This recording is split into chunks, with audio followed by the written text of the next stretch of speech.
안녕하십니까 학부모님 반갑습니다. 우리 제자 여러분들도 잘 계시죠? 지난주에 서울교대 1차 지필평가가 실시되어졌습니다. 시험들 우리 보신 제자들 잘 보셨나요? 문제가 너무 쉬워서 지금 걱정이 이만저만 아니라는 말씀이죠. 와우. 근데 우리 한번 면밀히 검토해 봐야 되지 않을까요?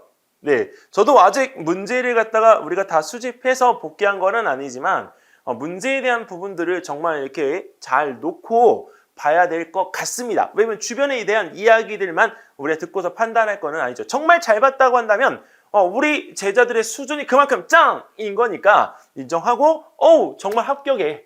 면접까지 우리 갈 수 있는 제자들에게 정말 이렇게 응원의 박수를 정말 보내야 합니다. 자, 근데 1차 지필평가 제가 경향 분석을 하면서 문제에 대한 부분의 분류를 우리 부모님들의 이야기를 들었을 때 난이도가 낮다라고 하는 이야기로 이제 생각하고 있었는데 실제로 문제를 갖다가 정리하면서 보니까 생각보다 문제가 그대로 이렇게 쉽지는 않더라고요. 변별력이 있고 그만큼 좀 까다롭다라고 하는 게 제 의견입니다. 자, 일단은 9월 24일 일요일 오전 9시에 치루어진 이 시험에 대한 부분들을 일단 한번 보도록 할게요. 1차 지원자 현황은 그 서울교대 과학영재교육원 사이트에 있는 수험 번호표를 갖다가 기준으로 해서 그 지원자의 경쟁률을 살펴보았습니다. 수학 심화는 40명 선발에 343명이 지원을 해서 8.58대 1의 경쟁률을 이루었고요. 과학 심화는 60명 우리가 선발에 549명 지원해서 9.15대 1입니다. 사실 수학 심화와 과학 심화에 대한 이 경쟁률에 대한 차이가 근소하기 때문에 우리가 큰 차이가 없다라고 우리 보시면 될 것 같습니다. 단 1차 지필평가에서 우리가 1.5배수 선발의 면접에 대한 부분을 실시하는 만큼 수학은 이제 60명, 근데 과학은 90명이라는 이 부분이 다르죠. 올해 근데 대박은요, 바로 정보입니다. 정보 심화에 대한 20명 선발을 하는데 지원자가 39명밖에 안 돼요. 9명 떨어지는 게임인데 1차 지필 통과되어지는 30명. 정말 축하드립니다. 1.95대 1밖에 안 되기 때문에 실질적으로 우리가 가능성이 제일 높죠. 그리고 수리정보 심화에 대한 부분 20명인데 이 부분은 78명이 지원했습니다. 이건 중등 과정이기 때문에 초등 지금 현재 4, 5학년이 우리가 지원을 할 수가 없는 과정입니다. 약 4대 1에 우리가 경쟁률을 이루었습니다. 여기는 이 부분에서 우리가 총 140명 선발하는 가운데 1009명, 예전보다는 정말 많이 줄어들었어요. 왜 줄어들었냐면 이 실질적으로 120명 선발하는 이 과정에 대한 부분들만 해도 약 900명 정도 우리가 지원을 갖다 했었는데 실제로 이제 그 부분에서 이제 중등 과정이 없어지면 전체적인 인원이 줄었습니다. 하지만 여기 있는 이 부분에서 이 과학 경쟁률이 14대 15대 1까지 가던 그 시절을 생각을 하면요, 경쟁률이 과학이 정말 낮아진 거예요. 자, 근데 이 지원자 현황 부분에서 이것만 놓고 본다면 어렵다라고 이야기할 수 있겠지만 실제 지필평가 쉬웠나라고 했을 때 저는 이 부분에서 분명히 이 의문점에 대한 부분을 가져야 된다라고 저는 말씀을 드리고 싶습니다. 유튜브를 갖다가 지금 이제 하기 때문에 사실 자극적인 내용을 갖다가 얼마든지 던져 넣을 수 있어요. 근데 자극적인 내용을 갖다 던져 넣어서 이 내용에 대한 부분을 갖다 막 부풀릴 필요는 없다라고 저는 봅니다. 사실적으로만 놓고 보면 우리가 어땠나? 바로 중간이다.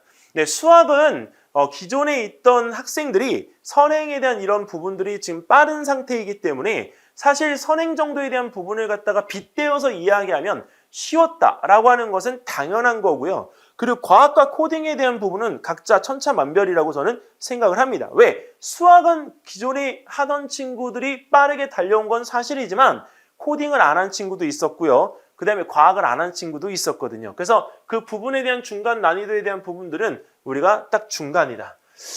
자, 그리고 지필평가 문제 경향인데요. 일단은 문제가 간소화가 되어졌다는 거. 이게 문제가 막 구구절절하게 막 이렇게 어떤 내용을 갖다가 늘어뜨려 놓고 학생들이 그 부분에 대한 것들을 파악하는 내용이 아니라 딱 주어진 내용에 대한 부분을 해석하고 이해해서 유추할 수 있도록 우리가 하는 문제 위주로 나왔다. 그리고 문제 난이도가 실질적으로 작년에 비해서 큰 차이가 없었거나 수학 문제의 난이도는 낮아졌다라고 하는 평들이 있기 때문에 전체적인 난이도는 낮아졌다 이렇게 생각합니다. 자, 그리고 유추가 쉽도록 출제되어진 부분도 난이도가 낮아졌다라고 생각하는 이유 중에 하나입니다. 자, 그리고 재학력 교과 심화 정도의 문제라고 봅니다. 왜냐면 과학 문제에 대한 부분들도 사실은 이제 그 난이도가 있다라고 판단되어지는 부분이 있지만 현행 4학년 교과에 나오는 내용들의 그것을 심화의 형태로 바꾸어서 지금 출제를 갖다 한 거기 때문에 재학력 교과 심화 정도 수준이다. 이렇게 문제에 대한 경향을 분석할 수가 있을 것 같습니다. 지필평가 변별력, 네, 뭐 학생들 개개인의 변별력 분명히 있습니다. 네, 이 부분이 우리가 약간 두리뭉실하다 이런 이야기들이 지금 들리는데 그 들리는 부분도 인정하고요. 그리고 이제 제 개인적인 주관적인 평가로 우리가 봤을 때는 변별력 충분히 있기 때문에 일단 학생들의 격차를 우리가 가려낼 수 있다라고 이렇게 저는 강하게 말씀을 드리고 싶습니다. 일단 문제에 대한 분석 첫 번째 우리가 그 수집했던 문제를 이렇게 조금 약간 가미를 해서 제가 문제를 정확하게 본 건 아니기 때문에 들은 이제 약간 풍월로만 내용적인 부분에 대한 것들을 이렇게 좀 꾸며봤습니다. 자, 거기서 영미와 영재, 네, 우리 과학 탐구 문제에 우리가 말씀드렸던 내용이긴 한데 조금 더 자세하게 여기서 편하게 말씀을 드리면 소금을 물에 녹이면서 대화를 나누는 내용입니다. 그래서 영미와 영재가 이 대화를 나눈 것에 대해서 옳다고 우리가 생각하는 내용을 증명할 수 있는 방법 5가지를 제안해보라 이렇게 문제가 나왔거든요. 근데 이 문제에 대한 패턴을 갖다가 놓고 보면 과학 문제인데 불구하고 5가지, 10가지 제시하라고 하는 이 부분에 대한 패턴이 좀 쉬운 패턴이라는 거죠. 근데 여기서 이 5가지에 대한 패턴을 갖다 제시할 때 제가 그 과학 탐구 문제에 대한 부분이 이렇게 출제되어질 겁니다 라고 해서 풀이를 했던 그 문제에서 제시되어진 6가지 중에요. 맛을 본다거나 증발시켜 본다거나 그다음에 교과서에 나온 달걀을 띄워보거나 메추리알을 띄워보거나 방울토마토를 띄워보는 것, 네, 그 내용들은 기본적인 내용이라는 거죠. 그리고 여기서 달걀 띄워보는 것, 메추리알 띄워보는 것, 그 다음에 우리 방울토마토 띄워보는 것, 이거 모두 다 네, 다른 내용들입니다. 왜냐면 재료가 달리 사용되어졌기 때문에 띄워 본다라고는 하지만 다른 방법으로 우리가 취급하기 때문에 그것들의 가지수가 우리가 있게 되어지면 더 늘어나겠죠. 근데 혹시 우리 친구들 중에 그 5가지 이상을 적은 친구들이 있을 거예요. 근데 걱정하지 마시고요. 5가지 이상을 적었다라고 한다면 평가에서 더 좋은 평가를 받을 겁니다. 왜냐면 우리가 그 내용들이 전체적으로 다 맞는다고 하는 가정하에 5가지 이상의 선택을 할 수 있었던 지식과 그 다음에 순간에 대한 판단력, 그 다음에 우리가 그 내용에 대한 부분들을 유추할 수 있었다라고 하는 거는 분명히 다른 친구들보다 실력이 좋은 거거든요. 그래서 그 5가지 이상을 적었던 친구들에 대해서는 좋은 평가가 있을 거다라고 저는 생각을 한다. 자, 그리고 이 전기를 통하게 한다, 삼투압 실험을 한다, 끓여본다 이런 내용들은 초등학교 교과에 대한 내용은 사실 아닙니다. 그렇기 때문에 우리가 이 혼합물일 때 끓는 점이 높아지는 부분에 대한 건 이거 언제 나오느냐? 이거 중학교 1학년 2학기에 물질의 상태 변화에 대한 우리가 가열곡선하고 중학교 2학년의 혼합물 부분에서 우리가 나오는 내용들이거든요. 그러니까 실제로 우리가 가지고 있는 지식에 대한 부분이 선행은 아니지만 그 가지고 있는 지식 자체의 깊이가 깊다라고 하는 부분들을 이런 내용을 통해서 찝어낼 수가 있는 거예요. 그러니까 변별력이 충분히 있다라고 하는 거죠. 부모님들께서 우리가 같이 맞았다라고 하지만 그 맞은 가운데에서 우리가 이런 경우에 우리가 평가에 대한 부분을 더 좋게 받을 수 있다라고 하는 거는 믿어 의심할 필요가 없는 거죠. 네, 그러니까 이런 부분에서 우리가 문제에 대한 부분의 경향을 분석해야 되는 거지. 문제가 쉬웠어 이렇게만 우리가 이야기하면 그거는 의미가 없는 거예요. 자, 그래서 5가지를 써보세요라는 이 문제의 등장으로 이 패턴의 문제로 우리가 문제 자체에 대한 경향 자체는 평이했다 이렇게 우리가 이야기를 할 수가 있습니다. 자, 그리고 이제 결론으로 이 문제만을 놓고 본다면 현행 교과 내용에 대한 부분의 수준을 근거로 문제가 구성되어졌기 때문에 교과 수준에 대한 부분을 잘 습득하고 학교 공부를 열심히 했던 친구라고 한다면 여기서 이 답안을 작성하는 데는 큰 문제가 없었을 거다. 영재교육원의 문제의 난이도가 조금 낮아지기는 했지만 우리가 이렇게 이야기들을 하죠. 지금 이제 우리가 킬러 문항이 삭제되어지는 부분들 때문에 어려운 문제가 영재교육원에서도 빠졌다. 이렇게 이야기를 하는 겁니다. 근데 그런 경우에 대한 유추가 가능합니다. 근데 이 부분만 놓고 보면 사실 그 유추라는 이 부분에 대한 거를 얼마나 깊게 할 수 있는지에 대한 생각의 그릇의 크기를 갖다가 우리가 가늠하는 부분에 있어서는 문제 난이도가 절대 낮아진 건 아니에요. 그리고 킬러 문항이라고 하는 이 부분은 초등학교 학생들한테 쓸 수 있는 부분은 아니기 때문에 단지 문제에 대한 깊이, 문제에 대한 심화 정도가 조금 깊었어요라는 이야기로 이렇게 우리가 표현하는 게 맞는 것 같습니다. 자, 다음 두 번째입니다. 사실 서울교대 문제에서 저는 이 문제를 보게 될 줄은 꿈에도 몰랐어요. 진짜 예측 자체를 아예 못했습니다. 왜 그러냐면 이 닭의장풀, 우리가 흔히 달개비꽃이라고 불리우는 이 식물이 우리 당뇨병에 이용되어진다라고 해서 뭐 한 20년 전 이런 부분에서 많이 이용들을 했었는데 실제로 이 식물에 대한 이 부분이 영재교육원 시험 문제의 주 단골이었어요. 근데 이게 서울교대 지필평가의 문제에 나왔다라고 하는 것이 너무나도 신기한 거 있죠. 신기한 것도 있지만 너무 반가운 거예요. 옛날에 우리가 봤던 문제이기 때문에.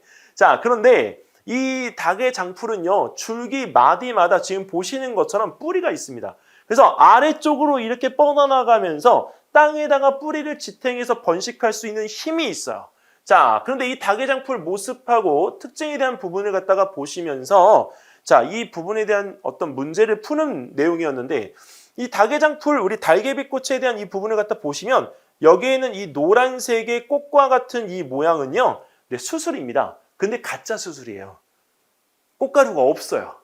그냥 곤충들만 덥석와서 이게 물도록 우리가 한 가짜 수술, 헛수술입니다. 헛수술. 네. 그리고 여기 밑에 있는 이 지금 암술이 밑에 나와 있고, 자, 그 다음에 여기 이 지금 암술을 갖다가 우리가 건들 수 있도록 양쪽에 진짜 수술이 이렇게 받치고 있는 겁니다. 이 달개비꽃은요, 곤충들을 유인을 하기 위해서 이게 굉장히 화려한 색으로 지금 되어 있지만, 꿀이 없습니다. 네, 그래서 곤충들이 와도 꿀을 먹을 수가 없어요. 그러니까 얘가 번식을 하려면 어떻게 하죠? 곤충들을 유인할 수 있는 다른 방법들인데 그 방법에서 우리가 바로 색을 선택한 겁니다. 그래서 색에 대한 이 보색 관계를 갖다가 통해서 훨씬 더 이 부분에 대한 것들이 튀도록 해놓은 것이기 때문에 이 닭의 장풀, 달개비는 실질적으로 우리가 충매화이면서 번식을 하는 부분에 대한 것들이 이렇게 달리 진화되어진 형태인 겁니다.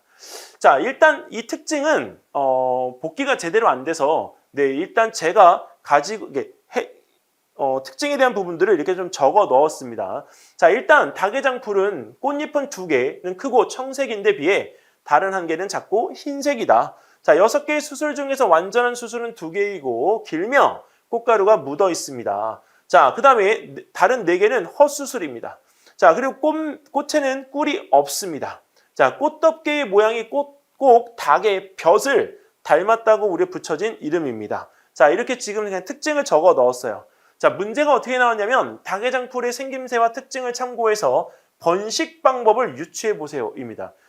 이 번식 방법에 대한 문제가 나온 거를 볼 때 확실히 서울대 영재교육원과 서울교대 영재교육원은 유사하다. 왜냐면 작년 서울대학교 영재교육원 시험 문제가 조팝나무였잖아요. 근데 그 부분에서 우리가 이 꽃의 생김새에 대한 부분들이 왜 이렇게 생겼는지에 대한 부분을 갖다가 우리가 물었을 때 그 부분에 대한 번식에 관계되어진 이야기가 안 나올 수가 없었거든요. 근데 올해도 이 식물의 종류는 바뀌었지만 서울교대 문제에서 이 문제가 나왔다는 겁니다. 제가 앞에서 식물에 관계되어진 특징 문제들에 대한 것들을 이렇게 내드렸잖아요. 그런 부분들에 대한 식물의 특징들에 대해서 우리가 조금 본인이 알고 있는 지식들이 있으면 확실히 조금 더 알고 가도록 우리가 준비를 갖다가 남은 시간 동안에 해야 될 것 같습니다. 만약에 지금 이제 서울대학교 영재교육원 이제 그 준비하는 친구들 중에 생물이 안 되어 있어서 너무 급한 친구들은 식물에 관계되어진 책 한 권은 반드시 읽고 가면 좋겠다라고 하는 내용을 이 문제를 빌어서 말씀을 먼저 드립니다. 자, 여기서 우리가 이 특징에 대한 부분이 왜 그렇게 우리가 됐는지, 그걸 통해서 어떻게 번식하는지 잠깐 예상 답안을 작성을 해보면 꽃덮개 2장이 암술과 수술을 보호한다. 번식을 해야 되니까 당연히 우리가 보호를 해야 되는 거죠. 자, 그리고 노란색을 띠는 다른 4개의 헛수술은 곤충을 유인하기 위해서 선명도를 높이기 위한 보색 관계이다.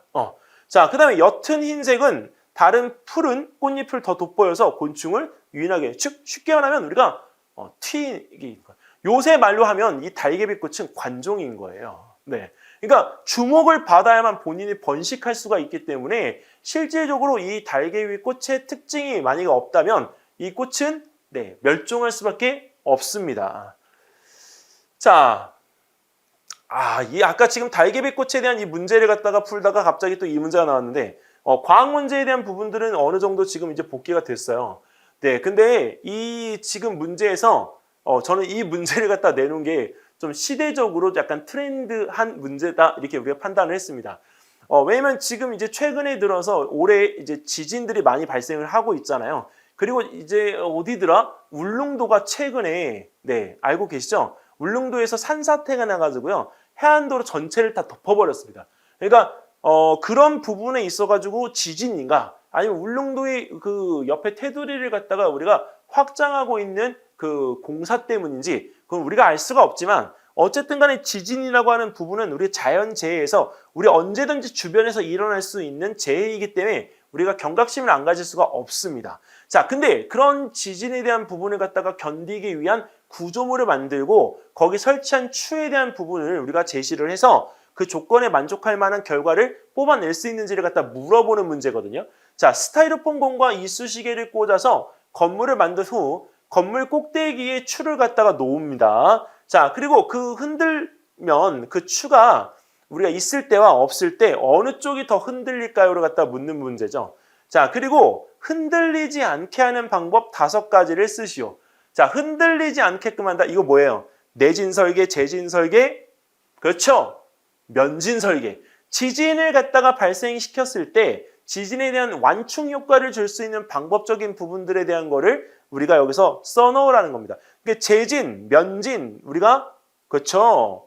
뭐예요? 그렇지. 내진까지 딱 이 단어들을 알고 있는 친구들이라면 이 내용 진짜 쉽게 썼을 겁니다.